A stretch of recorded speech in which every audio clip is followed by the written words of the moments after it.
안녕하세요. 황태양 원장입니다. 오늘 촬영할 유튜브 방송은 이렇게 간혹 환자, 특히 아이들 중에서 복통을 자주 호소하면서 그러면서 이제 병원 진료를 보고서 엑스레이를 찍었더니 장에 가스가 차서 이제 아이가 배가 아프다는 얘기를 한다는 얘기를 간혹 진료실에서 듣게 됩니다. 하지만 그 아래도 있지만 장에 가스보다는 그런 아이들은 대부분 보면 그 전에 약물, 특히 이제 해열제라든지 진통소염제 아니면 항생제 같은 이런 감기약들을 계속 복용해온 아이들이었습니다.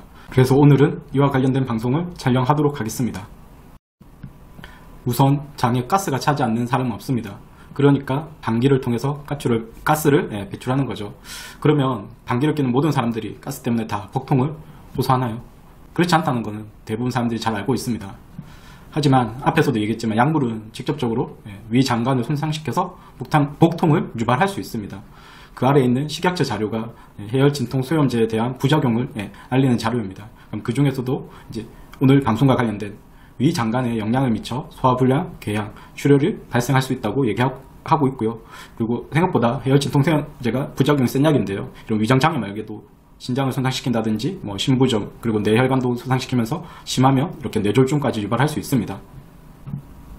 그리고 지금 보고 있는 자료도 국민건강보험공단에서 만든 자료입니다.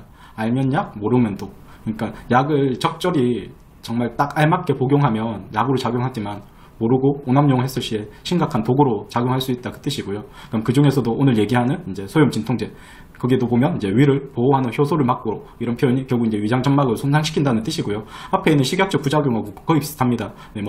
간세포를 손상시킨다든지 그리고 콩팥 기능을 저하시킨다든지 이렇게 심혈관 환자는 뇌출혈 위험성이 있으며 간에 무리가 올 수 있다. 이거는 어차피 의학 교과서, 양리학 교과서에도 다 적혀져 있는 내용입니다. 그리고 앞에 자료들 외에도 해열제나 항생제가 위장 건강에 꽤 심각한 해가 된다는 의학 뉴스는 조금만 검색하면 보실 수 있는데요. 지금 보고 있는 최근의 의학 뉴스도 마찬가지입니다. 궤양성 대장염 환자가 10년 새 5배나 급증하고 있다는 뉴스고요. 그럼 그 중에서 일부 내용만 보면 이제 서울대병원 소화기내과 교수님 인터뷰한 내용인데 서구화된 식습관이라든지 항생제, 소염 진통제 등의 빈번한 사용이 장내 세균을 변화시켜 질병 발생을 촉진했다는 것이다. 장내 세균 분포를 변화시키거나 세균이 장벽으로 침투하는 투과성을 증가시킬 수 있는 항생제나 소염 진통제의 장기적인 사용은 피해야 한다고 다시 한 번 더 강조하고 있고요. 조금 전에 본 그 의학 뉴스입니다. 지금 보고 있는 저 뉴스도 포털 사이트에서 제목만 검색하시면 다 보실 수 있으니까 관심 있으신 분들은 한번 제목 검색하셔서 보시면 되겠습니다. 마찬가지입니다. 이 뉴스도 최근에 보도된 뉴스고요. 만성 설사는 약물이 가장 중요한 원인이라고 합니다. 거기서도 또 똑같이 서울대병원 소화기내과 교수의 인터뷰가 이제 실렸었는데요. 불필요한 항생제 사용을 최소화하는 것도 도움이 된다고 얘기합니다. 만성 설사는 약물이 가장 중요한 원인이기 때문에 복용하고 있는 약제가 설사를 일으킬 수 있는 약제인지 전문의와 상담해보는 것이 좋다고 기사에서도 얘기하고 있습니다.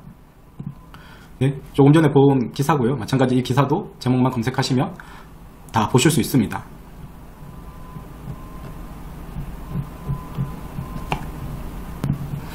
우리나라 어린이가 항생제를 얼마나 많이 복용하고 있는지는 통계를 보면 쉽게 확인 가능합니다.